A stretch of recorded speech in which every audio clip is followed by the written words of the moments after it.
Hello, everyone, and welcome to today's SANS webcast, Implementer's Guide to Deception Technologies, sponsored by Attivo, Attivo Networks, and Fidelis Cybersecurity. My name is Carol, author of SANS, and I will be moderating today's webcast. Today's featured speaker is Kyle Dickinson, SANS instructor and course author. If during the webcast you have any questions for our presenter, please enter them into the questions window located on the GoToWebinar interface at any time. Please note that this webcast is being recorded, and a copy of the slides and recording of this webcast will be available for viewing later today and can be found on the SANS registration page. And with that, I'd like to hand the webcast over to Kyle. Hey, good afternoon, everyone. So as Carol mentioned, my name is Kyle Dickinson, and today I would like to talk to you about deception. At least that's what we're actually going to talk about. So you would think I would be trying to deceive you right now, but that's not the case. I'm going to be lighthearted and nice to you today. So today's agenda, let's go over the history of deception and talk about where we have seen some of the first use cases for deception technologies, or as I call them, tricky threat detection capabilities. Then we'll cover the benefits of deception technologies and how it can help our organization and security teams, how deception technologies can then also embed themselves to create some sort of attack prevention. We'll talk about implementing these technologies and certain use cases that are pretty common amongst a lot of organizations. And then last but not least, we'll cover the difference between open source tools as well as commercial solutions. So, little history lesson. In the 1940s, the first United States Army group actually used deception to make the enemy believe that they were actually going to be invading a particular area during World War II by creating a fake army. They went as detailed as creating decoy tanks, airplanes, ships, even creating fake documents, radio traffic, and even news broadcasts. Now, we're not necessarily going to be creating a fake militia, but we're going to look to see how we can use decoys throughout our environment to better enhance our security posture and threat detection and threat intelligence capabilities. And also, going back to even Greek mythology, the Trojan horse. Now, you may be familiar with the Trojan horse in the sense of it is malware that gets ran on a computer because it was disguised as something else. Well, this is where that term comes from. So, quick lesson on the Trojan horse. The Greeks constructed a giant wooden horse and hid a force of troops inside.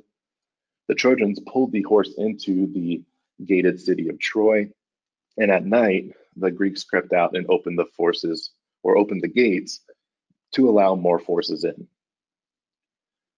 Now, as we mentioned earlier, a Trojan horse, when it comes to computer security terms, is someone potentially saying, hey, here's a zip file with a PDF or a report, or even an Excel spreadsheet. It's executed, and then maybe a reverse shell or malicious software is installed. So you could see deception has been used throughout history. And even thinking about modern use cases too, outside of cybersecurity, if you've ever seen any movies that have a jet fighter scene in it and they're deploying the flares out the back to avoid the missile, well, those flares themselves are deception technology in that it's faking out the missile to think that that's actually the jet that it is, hitting. So if we think about that, we'll bring that back in a moment as to why that's relevant. So how can deception technologies work, and how can they help us? Well, they can help reduce false positives because what it's doing is it's alerting on interaction instead of pattern matching. We've all had the same song and dance where we've, responded to an alert. After doing a quick investigation, we find out that it's actually nothing, or it was a low impact. If any of you have ever had to administer an intrusion detection system or an antivirus system, you've probably had to create whitelists before because of these false positives. Another way that these deception technologies can help us is by creating more fruitful targets, in that we can make it so there's a path of least resistance, and then have the attacker believe they're actually on a production system. And then from there, since this decoy should not have production data on it, we can observe what the attacker is doing to gather better threat intelligence and understand their attack methods. So, quick deception technologies 101. What kind of technologies are there that are at our disposal? What do we have in our toolkit? Well, there's token-based deception using things such as BATE files, and we'll cover how we can use BATE files as a decoy. But for a quick example, a BATE file could be, quarterly earnings statement, and we're monitoring activity to that particular file. It could also be access keys to, say, a cloud service environment, or private key to SSH to servers. It could also be certificates. So these are going to be token-based methods of decoys for us to better understand the actions or activity once those tokens are consumed or discovered.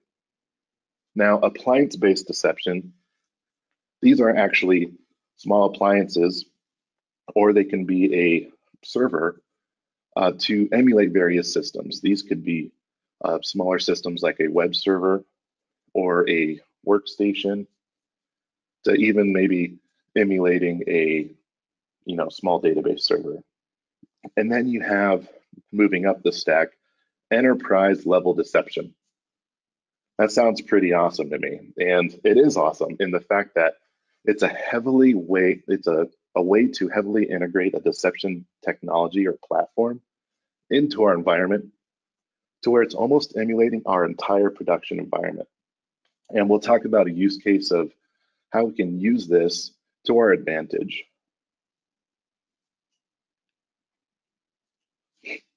So how does deception technologies help us with our detection and response? Well, if we think about detection and going back to false positives, because these detections are based off of someone's actually interacting with the thing, and the thing being the decoy, we know that these are our tripwires that we have throughout our environment. So no one should be touching those that have a legitimate use case. We can create target-rich decoys, such as vulnerable applications that are intentional. We'll cover that in a moment.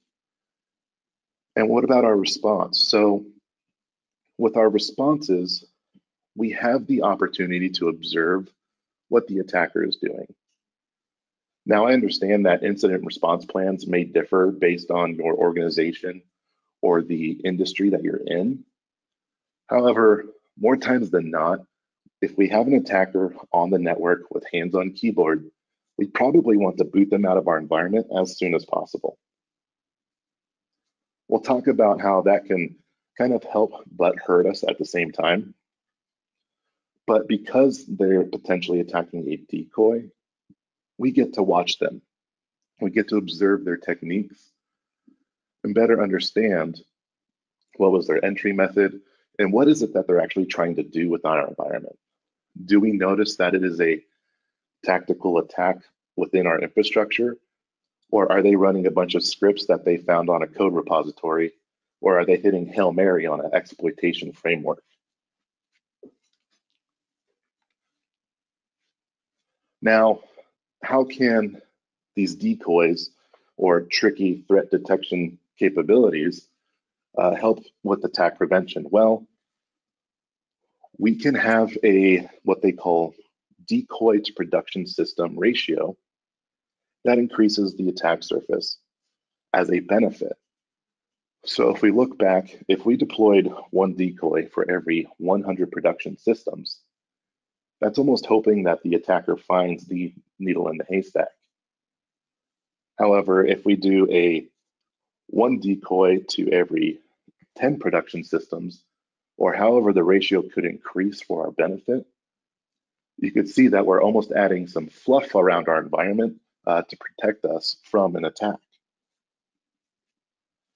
Then emulation of the crown jewels being, highly sought after systems. And we'll talk about Active Directory in a moment. But say we are a financial institution and we emulate that a database server is easily exposed and attacked.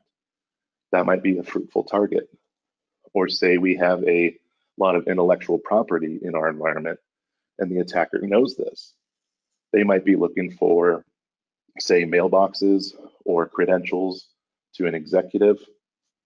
And we'll see where we can apply these decoys at almost a defense in depth strategy to better encapsulate our environment.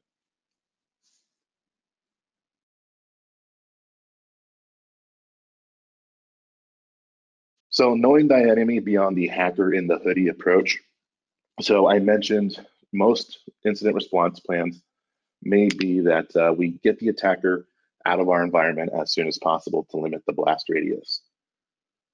Well, it's kind of like swatting at a mosquito, and we think about that as, if you swat a mosquito that's biting you, we deleted it from existence.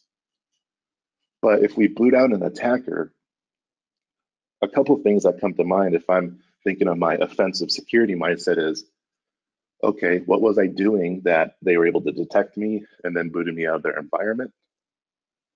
And also, what is in their environment that is valuable enough that they would want to actively kick me out as soon as possible? So because of the attacker mindset, we're able to modify how we go ahead and try to attack this infrastructure again, or this organization. So we're almost molding our attacks to deceive the detection abilities as well. So it's not only organizations that could use deceptive technologies as a defense, attackers use deceptive technologies as an offense as well. So it helps us understand what the attacker is doing to deceive our detections. And that's why this isn't a replace of all your detection strategy. They're there to complement each other.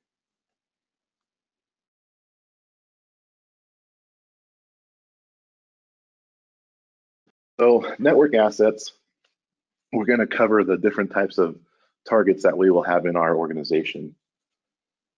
So network assets are very common. We have routers, we have switches, we have things on the network. That is how we get data from point A to point B.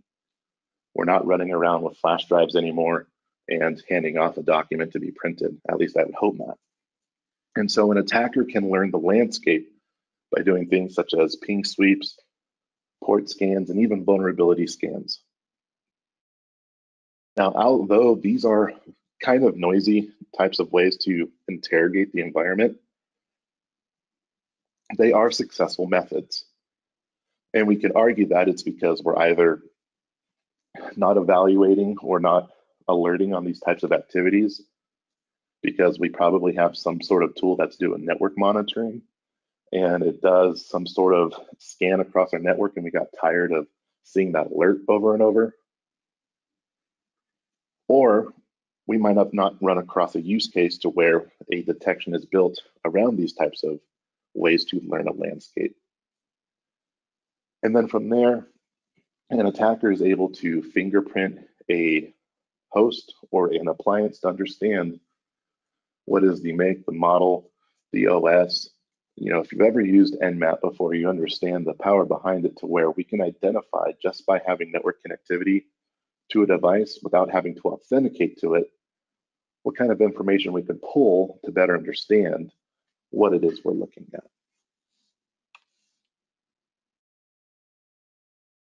Active Directory.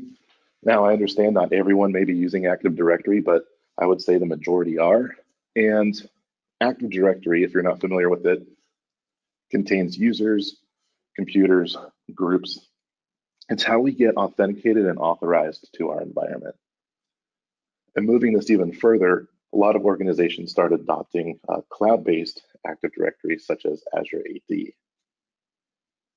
So if an attacker is able to interrogate Active Directory, they can get an idea of who are the local admins, what's the global group construct look like. If they were to attack a users' credentials that might be in accounting, do they have the ability to somehow pivot through global group and permission inheritance to access maybe the database of a financial database server? Also, stealing passwords from memory, pretty common using tools such as Mimikatz. So why would a attacker want to get a someone's account or credentials?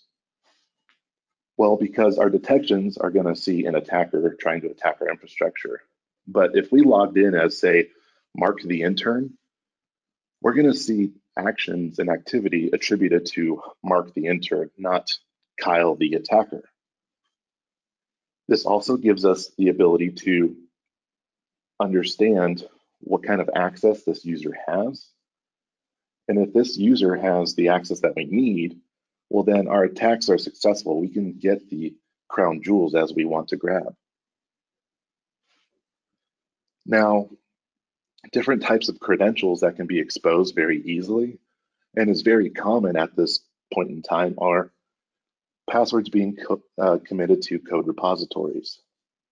Now, that doesn't necessarily require an attacker to be on our network, assuming that we're not using a self-hosted code repository, but open source intelligence allows them to look at the internet.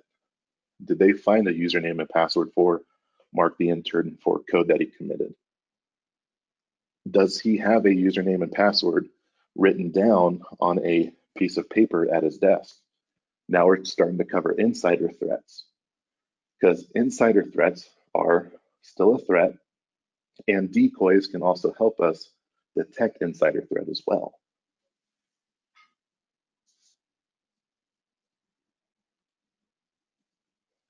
So phishing. If we were to ask a group of security professionals, what's a more effective attack vector for an attacker? Dropping a 0-day on an organization or sending a bunch of emails out to a bunch of, say, individuals that they pulled their email addresses off of, say, a website like LinkedIn?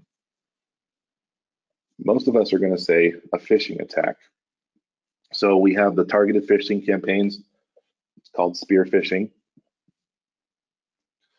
A very, very effective phishing campaign were credential harvesters. And back in 2019, I'm saying back in 2019 like it was a decade ago, but last year, Office 365 was spoofed with credential harvesters, and it was getting a lot of users. And so what was happening was these attackers were using a credential harvester saying you need to log in. And when you did an unsuccessful login or a successful login, it captured those credentials and then forwarded you on to Office 365's landing page. So it would show that, oh, you might have, mistyped your password. Attackers also understand spam filters. There's actually marketing companies that can use technologies to circumvent spam filters, and attackers understand those methodologies as well. Now, if we were also to look at metrics of how many times our organization has been susceptible to a phishing attack, to how many times a user has reported it, it may be that it's reported all the time, which is great. Your security awareness program is 2 thumbs up in my opinion. But if we had mailboxes that were able to monitor to understand what type of phishing attacks are being received in our environment, instead of only relying on users reporting these types of fishy emails, that could better enhance our security posture so we can predict these types of attacks ahead of time.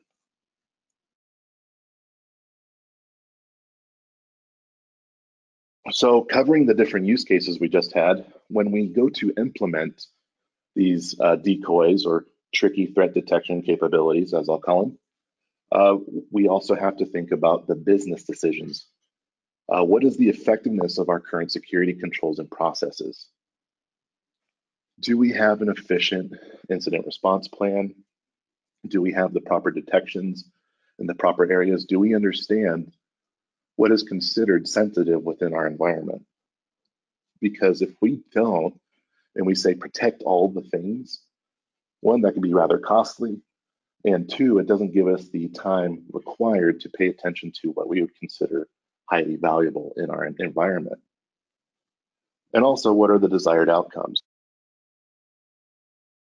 Now, desired outcomes should be something that we can measure to determine, are these decoys or this infrastructure performing what we need it to do to better our overall threat intelligence, threat detection, and understanding of the types of attacks to our environment, and what solutions will work best. If your primary concern is phishing attempts, do we necessarily want to deploy a bunch of decoys that emulate web servers?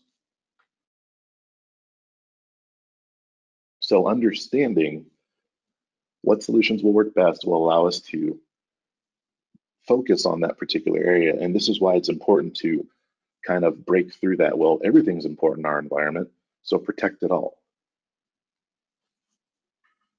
And then last but not least, and we'll cover the difference between commercial and open source tools, but do we want to build something or do we want to buy something? And we'll evaluate the pros and cons momentarily. So BATE files. BATE files are files that we could deploy out into our environment where we are monitoring them, because is it practical for us to, again, monitor every single file in our environment? Some environments have petabytes of data. That would be one heck of a monitoring strategy to even just monitor that many files or that big of a data set. So leveraging these BATE files can help us, say, on a faux mapped network drive, or files that might be appetizing to an attacker or insider threats, such as employee salaries. And so how can these help? Well, if we think about how ransomware would work, if you have the mapped network drive, guess what? Ransomware is going to encrypt the files that are on that mapped network drive as well. Now, if we have a ratio to where we have a lot of faux files and we're monitoring them, we have a better understanding of, if we see a file getting encrypted or a bulk amount of files being encrypted, there's a likelihood that we have a ransomware attack inside of our environment. Because most times, at least throughout my experience, we're alerted of a ransomware attack when a user says, hey, I need about 1,000 Bitcoin. And it's like, well, for what? Well, I have this thing saying that some agency is going to come after me if I don't pay 1,000 Bitcoin. That's not really going to work for a lot of scenarios.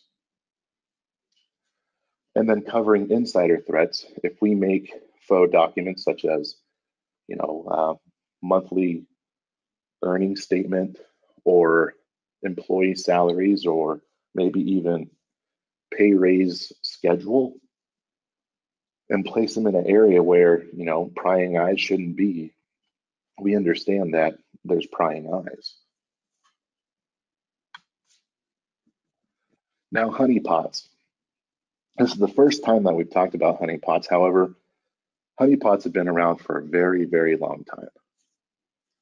And I would say that honeypots can be very valuable when we want to emulate some sort of service. And what's great about honeypots is that we have different ways we can create a honeypot, from low interaction all the way up to high interaction.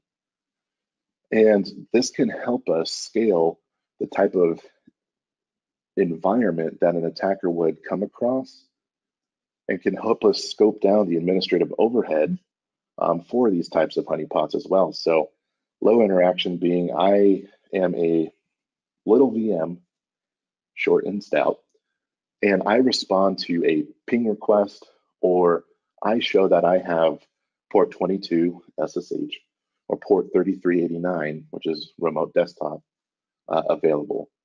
And I'm not really hosting anything beyond that. I'm just responding to those types of requests. Then we could take it further, where you may have heard of a honeypot and maybe even seen videos of attackers interacting with, say, something like an Apache's web server. So they're in these quote unquote web server. They're trying to perform their attacks. They're trying to download their exploits or their other tool sets. And sometimes honeypots control the attacker as well and make it an unsuccessful attack. But we want to be cautious of how realistic is this decoy? Because realism and creativity will take a part into how successful your decoys will be.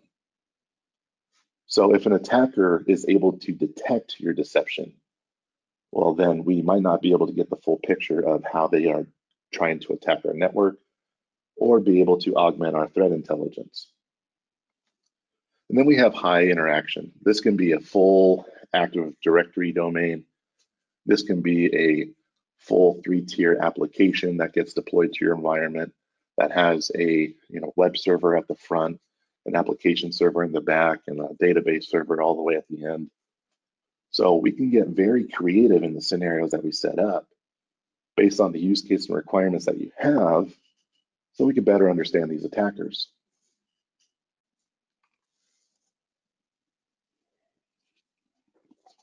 So I mentioned Active Directory could be considered a crown jewel or a desired target. Deploying a faux Active Directory environment can actually mimic our production Active Directory environment, but then fill it with random users, maybe our favorite superheroes, and then our favorite superhero groups, and have fake servers and domains and even list groupology objects if we want. So it helps our attacker go down in that rabbit hole even further, thinking that, oh, they found the crown jewels, they're mapping out the right environment to better attack us. And that's not the case. And here we are able to evaluate their steps, understand what it is they were looking for. If they're looking and listing every single directory, they might be using a script to just dump our entire forest out. Or if they're looking in particular OUs, say for system administrators or executives or intern directory, we could better understand the scope of their attack, so we can either create additional detections in our production environment,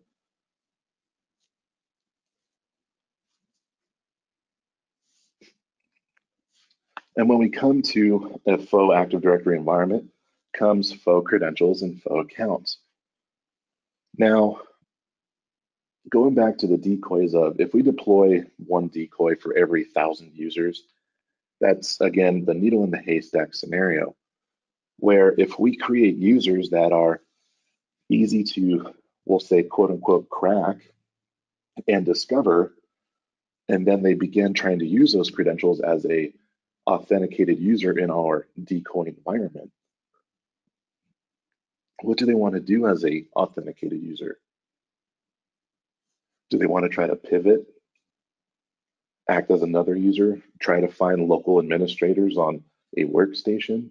What is it that they want to do? And that can vary. But very common ways we can set up these decoys are usernames and passwords, password files, maybe even a password manager vault of some sort, or even a Excel spreadsheet that is labeled password list. We could also place access keys in plain text on our environment. And actually, a lot of these access keys may be stored in plain text already. And so setting those up in a environment can also give us an idea of, okay, they're trying to access our workstations to see if we have access to a cloud service provider. If they do see that, they're going to try to pivot to our cloud service environment.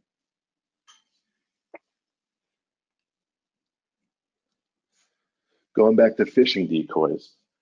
So if we were to set up a fake mailbox in what we would call sensitive distribution lists, we could see the types of phishing attacks that might be hitting a distribution list that is set to receive from external email addresses. Or we can even create, say, decoy social media profiles. Now that could be a sensitive subject. Or just putting email addresses out there with our domain attached to it If an attacker is doing some sort of open source intelligence and trying to gather information about our environment or look for an easy attack vector, this could be a way with a fake mailbox. So we come down to, do we want to build or do we want to buy? Now, there's plenty of great open source projects out there that cover, key management and dispersal, from honeypots to, open source threat intel feeds as well. And the advantages and disadvantages are a business decision that you'll have to make. A couple of advantages that I would call out: you're able to deploy rapidly. However, what you will need to understand also is, do you have the skill sets within your organization to be able to deploy this type of infrastructure? Understand that we will have no service level agreements if our deception technologies were to break. Fortunately, we have communities. However, if we have our high fidelity threat detection capability that is down, did we make an agreement with the organization that we will have it back up and running in an hour? And if we can't meet that, what does that mean for us?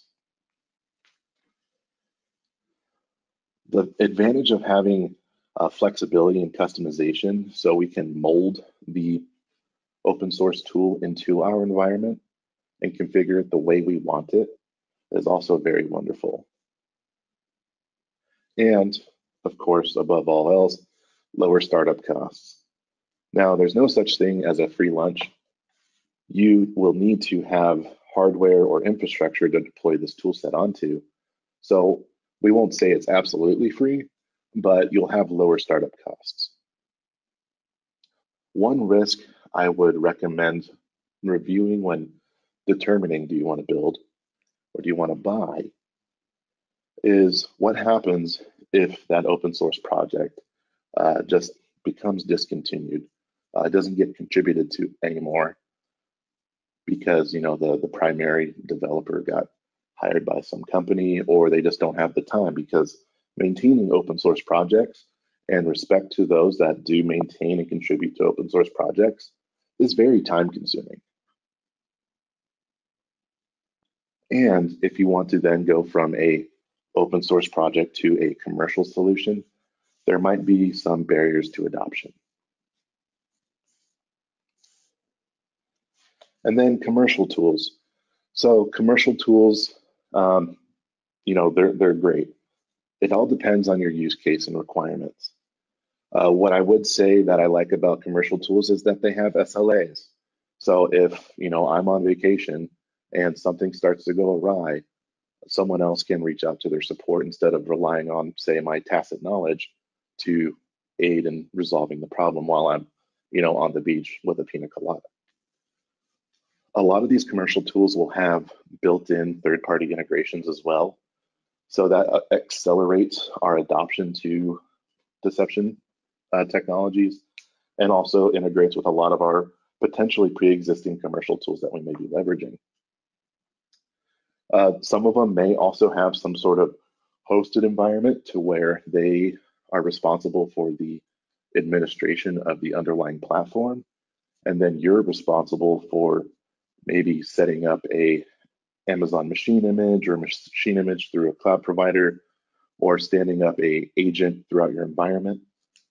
So it kind of offsets who's responsible administratively as well. And so those are very common solutions and very popular solutions that organizations are looking to adopt.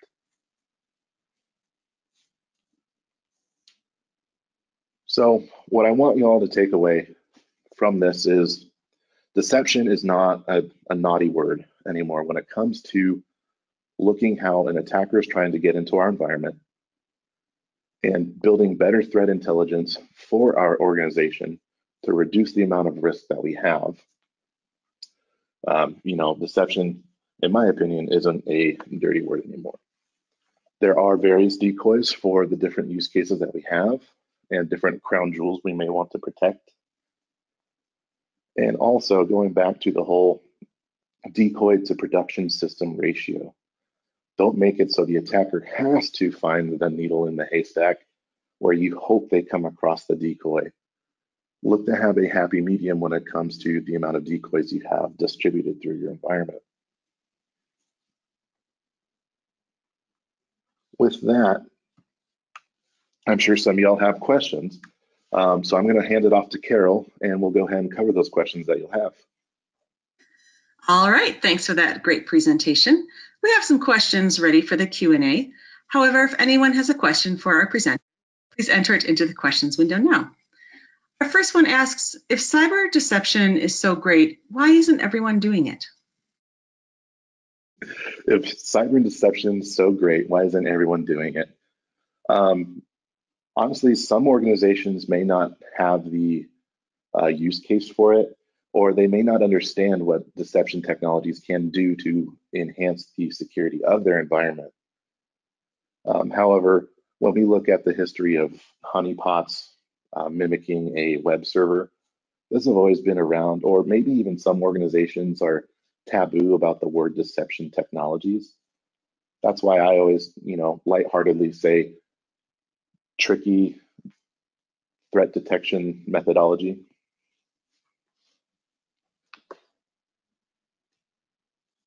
All right, thank you. Our next question asks, this is just a discussion about honeypots, right? No, not at all. I certainly hope that's not all you took away, because we have capabilities such as honey tokens, the ability to stand up, faux mailboxes to understand what type of phishing attacks are coming into our environment. We have the ability to create honey tokens and mimic access keys that we could monitor directly. Maybe many years ago, honeypots were the common and most spoken about methodology, but it's certainly transforming to how we go about securing modern applications too, such as even Docker containers and container orchestration platforms too. All right, thanks. Our next one says, this sounds great, but how do I convince my boss that it is a good approach? How do you convince a boss that it's a good approach? Well, I would see if there's some way you can collect metrics as to the common attack vectors for your environment, and then show how many times that attack has been repeated over and over again. Or maybe even if there's been an attack that wasn't detected at all, or just connecting them to the value and ways you can better supplement your threat detection or intrusion response. Being able to understand how attackers are attacking your organization specifically isn't something that we could find on the internet, unless if it's a news article. But connecting them to that value could certainly be helpful. All right, thank you. Do I need to have a robust security program to take advantage of deception? I would say if you have a mature security program, or even a security program that's just getting off the ground, as long as you understand that this doesn't necessarily replace the maturity of your security models, but helps assist in the development of your security models, should be something that should be clarified. All right, thank you. Deception seems focused on detecting attackers. Wouldn't we be better off allocating resources to methods to prevent the compromise in the first place? That could swing both ways. So we can say that, yes, allocating more resources could solve the problem, but does that necessarily help us stop the bleeding? If we see that attackers are, hitting us through these different types of attack vectors and kill chains by, leveraging something like the MITRE attack framework, and we're able to put a stop to where it's being repeated, that helps, because we want to analyze the root cause of the problem instead of just, having a quote unquote cyber fire department just constantly having to put out the fires. All right, thank you.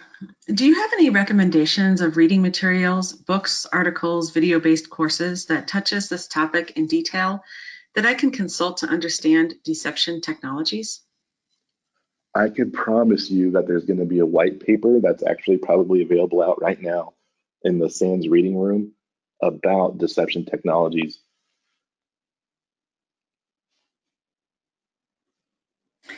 All right, thanks.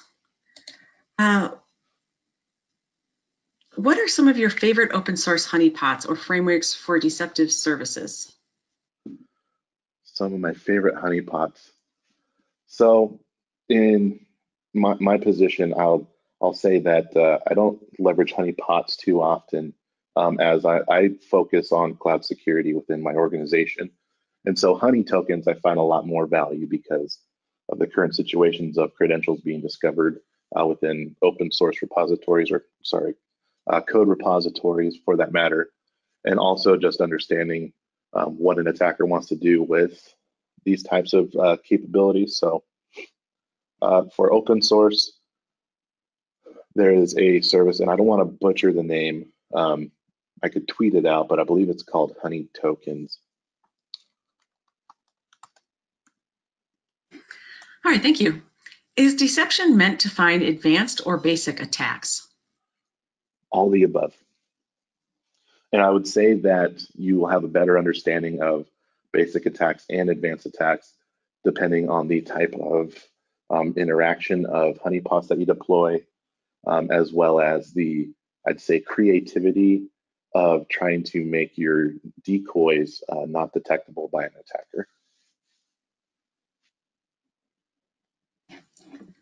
Thanks, Kyle. Are you telling me that my investment in other detective technologies, such as IDS, DLP, and SIEM, were wasted and that I should replace them with deception? Not at all. No. So all of those plus decoys and deception technologies or tricky threat detection tools all supplement each other. Because if we think about an attacker and an intrusion detection system picks them up and then they're booted, well, then they could just change the way that their quote unquote mold is to the attack. But if we detect the pattern in which they're attacking us, we can add additional information to our detection systems, our antivirus, our IPSs, so on and so forth. You just move it up and down the stack. So it helps in every facet of our network defense. All right, thank you. What if the attacker avoids my deception? That is why you don't throw out your IDS, IPS, and other detection capabilities. All right, thanks. I already spend a lot of time tweaking and tuning my IDS and SIEM. I don't have the time to add another detective technology that requires similar tuning. Should I still be looking at deception? So time is a scarce resource for us all, but it shouldn't be one of the reasons why we don't want to enhance our detection capabilities. There's tools out there, and that may be a good reason why you consider a commercial tool, because if they're hosting the administrative platform and you may only have to, say, manage a virtual machine appliance or an agent that gets installed on a server of some sort, that reduces your administrative overhead. But then also augmenting those tools with some sort of security orchestration and automation response. Very popular topic now, also known as SOAR applications, are also increasing their efficiency with new detection methods too. All right, thanks. Are these deception technologies on a separate network which is not in any way hooked up to the production network? Very well could be, depending on what it is your use case is and what your environment looks like. If you have one flat network through your organization, because we got to assume all sizes of enterprises too, right?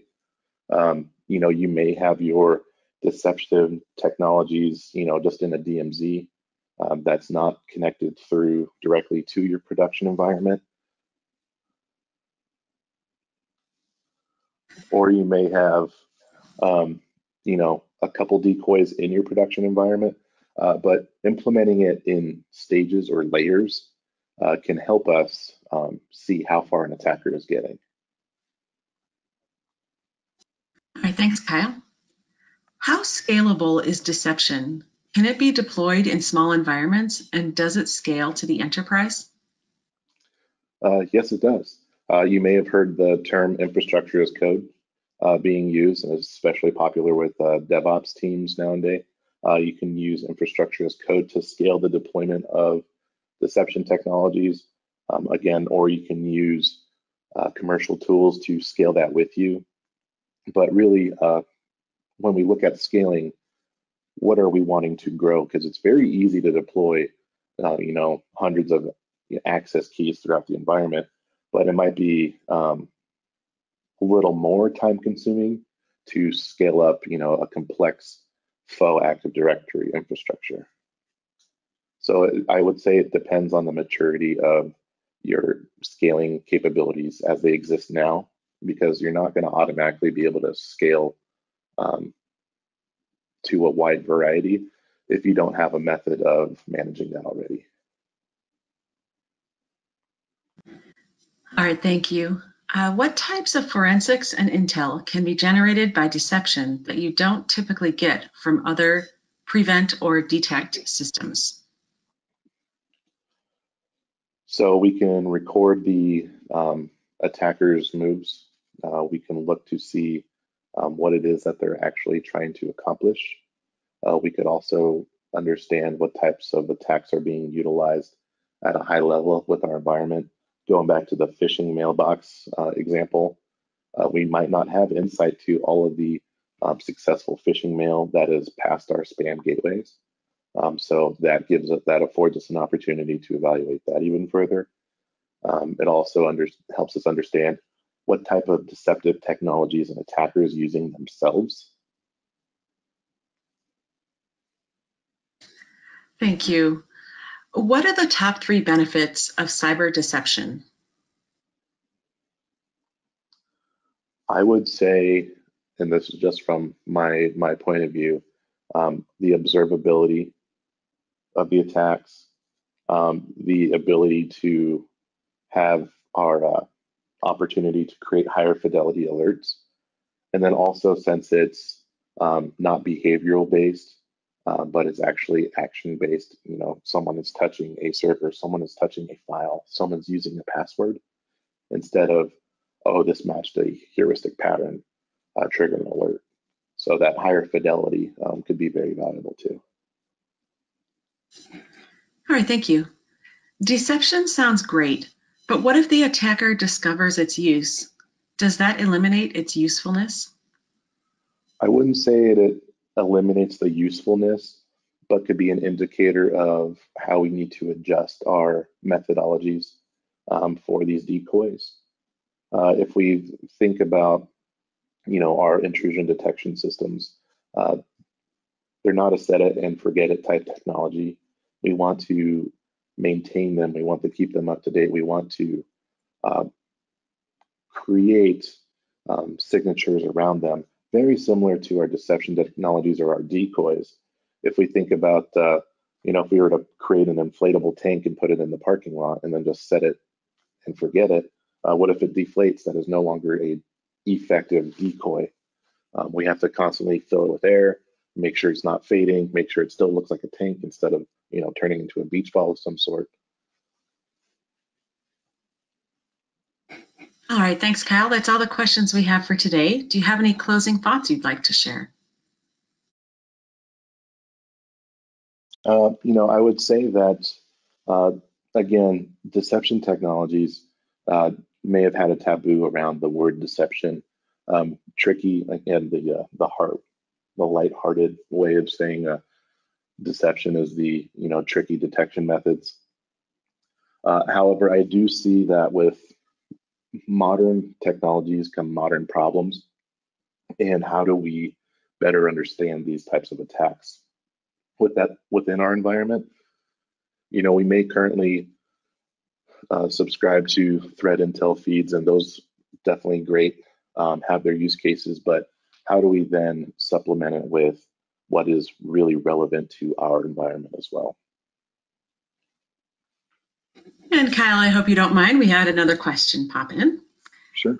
Ask, will these deception technologies have a mechanism to block the attacker from covering their tracks? Because if they can, it means it will remove vital information that helps us to understand the tools and techniques they are using. So if you think about the attacker attacking our environment, they're in a glass box, and there's a bunch of, say, closed circuit television cameras all around them observing their attack. Unless if they're able to attack the deception platform itself, our logging is being ingested, our alerts are already being ingested. If they have access to be able to delete logs from our SIEM and delete logs from our deception platforms, then I would say that is problematic. That's why we also want to secure the infrastructure that we use to create these decoys. All right, well, thank you so much, Kyle, for your great presentation, and to ActiveDirectory, Attivo Networks, and Fidelis Cybersecurity for sponsoring this webcast, which helps bring this content to the SANS community. To our audience, we greatly appreciate you listening in. For a schedule of all upcoming and archived SANS webcasts, including this one, please visit sans.org/webcasts. Until next time, take care, and we hope to have you back again for the next SANS webcast. Thank you.